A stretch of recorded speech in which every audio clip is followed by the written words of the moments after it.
Recorded Books and RB Digital present The Nine-Tailed Fox by Martin Limon. Narrated by Timothy Andres Pabon. Chapter 1.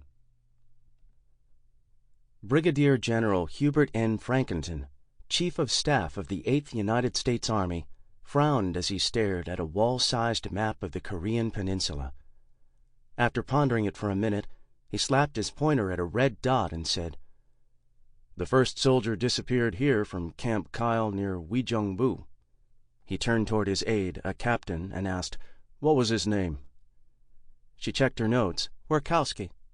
She then recited his rank and unit as everyone at the conference table dutifully scribbled it down. "Quartermaster unit," the Chief of Staff murmured as if to himself.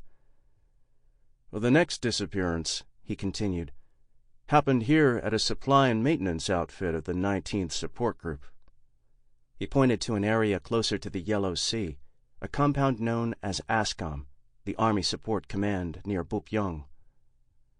"And the most recent disappearance happened way the hell down south in the village, just outside of Hialeah compound near Busan, the largest port city in South Korea, about 200 miles from Seoul." The Chief of Staff pulled up his khaki pants and paced the room. The only person with the bravery or rank to venture a comment was my boss, Colonel Walter P. Brace, Provost Marshal of the 8th United States Army. "These disappearances," Colonel Brace said, clearing his throat and lowering the timbre of his voice, "might not be related, sir. It's possible these fellows have gone AWOL and will turn up eventually, drunk and broke and begging to be taken back." General Frankenton nodded his head, still pacing, his hands clasped behind his back. "It's possible, Walt," he agreed. "I hope that's what happened. But none of the facts in these cases jibe with your typical AWOL. None of the soldiers involved took anything with them. Their overnight bags were found in their lockers. Only one of them disappeared just after end-of-month payday when most soldiers go AWOL.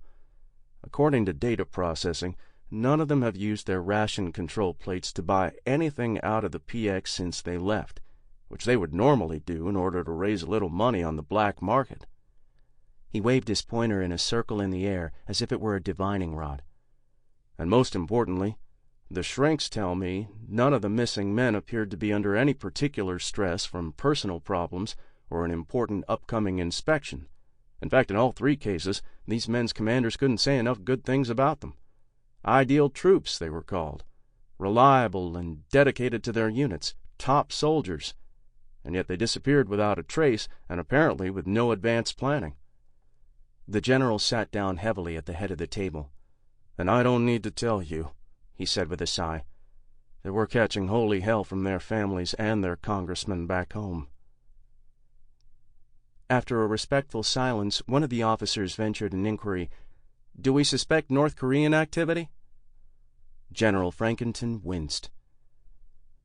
In the more than 20 years since the Korean War, the warring nation had been divided along the DMZ, the communist North Korean regime on one side and the authoritarian Park Chung-hee military regime on the other.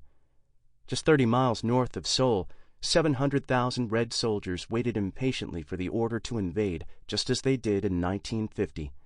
On the southern side, 450,000 Republic of Korea soldiers stood guard, resolutely prepared to repel any foolhardy aggression. Meanwhile, North Korean commando units made the occasional clandestine foray into South Korea, spreading death to the unwary. And spy activity was a regular feature of life in this intense corner of the Cold War. The Chief of Staff pondered the question about North Korea, lacing his fingers in front of his belly. "It's always possible," he said. "But North Korean spies usually go after well-thought-out targets, ones with access to classified information most often. These three fellows, while good soldiers, worked in nothing of a sensitive nature and had no hand in anything the communists are likely to want." The officers lining the mahogany conference table grew quiet. The Chief of Staff stood again and paced the length of the room, though his highly polished low quarters made no sound on the plush wall-to-wall carpet. "My name is George Sueno. I'm an agent for the Criminal Investigation Division of the 8th United States Army, Sample complete. Ready to continue?